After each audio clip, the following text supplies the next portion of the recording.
জানো, মায়ের হাতে রান্নাটা ঠিক মায়ের মতনই হয়।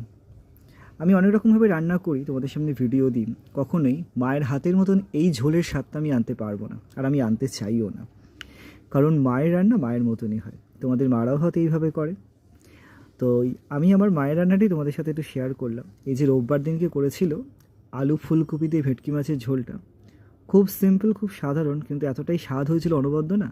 খুব সিম্পল মশলা দিয়ে, তো সেটাই তোমাদের সাথে শেয়ার করলাম। তোমরা ভিডিওতে দেখতেই পাচ্ছ কী কী মশলা দেওয়া হয়েছিল। শুধু একটু পেস্টটা বলে দিই, যেটা দিয়েছিল ওটা ছিল টমেটো, জিরে, কাঁচা লঙ্কাটা অ্যাকচুয়ালি আমাদের মিক্সিতে পেস্ট করে দিয়েছিল। আর বাকি সিম্পল নুন হলুদ, যেটা দিয়ে করা হয় মাছ ভেজে আলু ফুলকপি দিয়ে। তো তোমাদেরও মায়ের রান্না কীরকম হয় জানিও আমাদের। যদি আমার মায়ের রান্নাটা ভালো লাগে তাহলে লাইক কমেন্ট করো। কমেন্টটা কিন্তু আমার মায়ের নামে করো। আর তার সঙ্গে মেথি শাকটা ছিল, মেথি শাকটাতে মা কিন্তু কোনো রকম কোনো আলু দেয়নি, বেগুন আর কুমড়ো দিয়ে করেছিল। যদি ভালো লাগে তাহলে লাইক কমেন্ট করো।